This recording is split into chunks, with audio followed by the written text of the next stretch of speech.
Howdy folks, Tyler with Mac Graphics here. In this quick video, I'm going to show you how to do some very basic things in MG Maps. You're assuming you're getting started with Photoshop. If you already know Photoshop pretty well, then most of this stuff should be basically common knowledge. But if you're new to Photoshop, then all of this is probably some stuff to know right off the bat, or you need to know right off the bat. So to start, to zoom in and out of the map, I have MG Maps Canas High Resolution opened. To zoom in and out, you're just going to hit Control T on your keyboard. To zoom in, you're going to enter a value up here higher than 100%, and if you want to zoom out, you're going to enter a value under 100%, so let's just put in 80 to zoom out to give us a bigger chunk of Northern California for sake of tutorial. And now that we have the map zoomed out, to move the map around, again, pretty basic if you know Photoshop, but if you don't, you're just going to want to select the Move tool up here, and you want to make sure these settings look like this. I believe if you're first using Photoshop, a lot of the time this auto select will be enabled, and you want to disable that.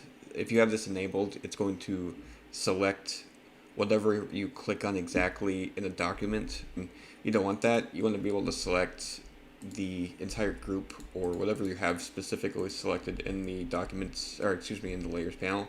So again, select the Move tool. You're going to select any group in here. It doesn't matter. They're all linked. So when you click and drag the map, it will pan the map basically.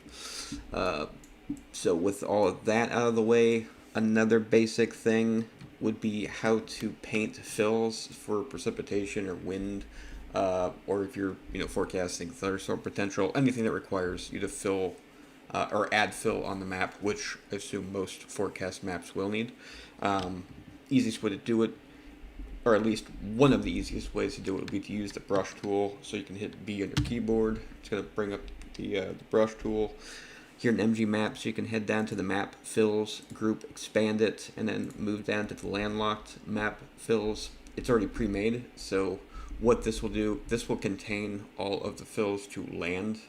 So if you don't want spillover outside of the United States, for example, if you don't want spillover into the oceans, then this will prevent that from happening, and you don't have to do anything.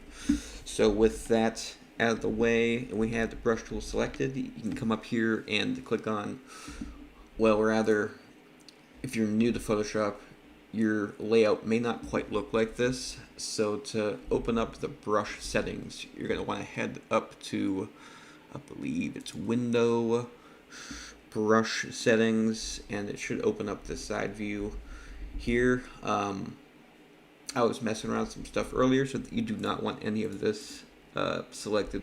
Depending on what exactly you're forecasting or the probabilities, a lot of the time a slightly soft brush will kind of help you to where you don't have to paint your forecast feel super duper specific, it's more broad. But if your forecast is very specific and you have good confidence, you can increase the hardness to 100%. But I prefer somewhere in between here.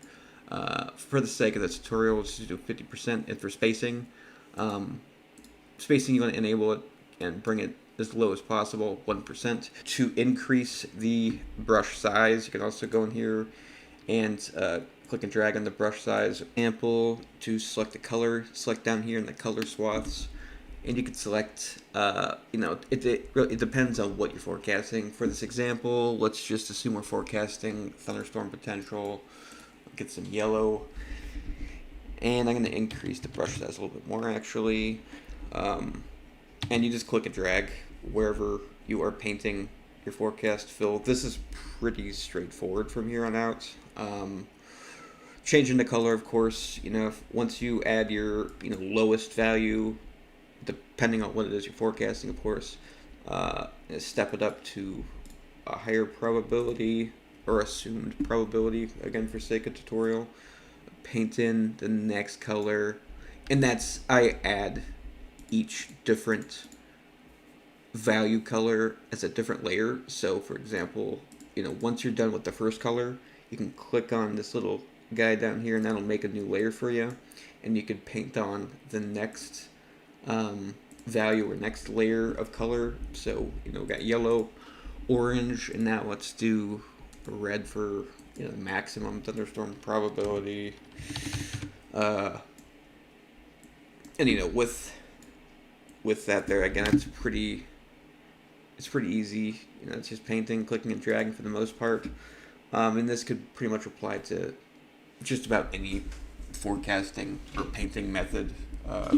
Again, you can mess around with the brush thickness and all that fun stuff, and the brush hardness. This is 50%, so for example, again, let's change it to 100% hardness. You can kind of see what I'm talking about there being there's a hard line when you paint with 100%, and in some cases it looks pretty good, but if you want a little bit of wiggle room, like confidence wise, or it's just kind of like a broad setup map or something like that, softness is going to be your friend. But if you're forecasting very specifically, then hardness to 100% is probably pretty useful.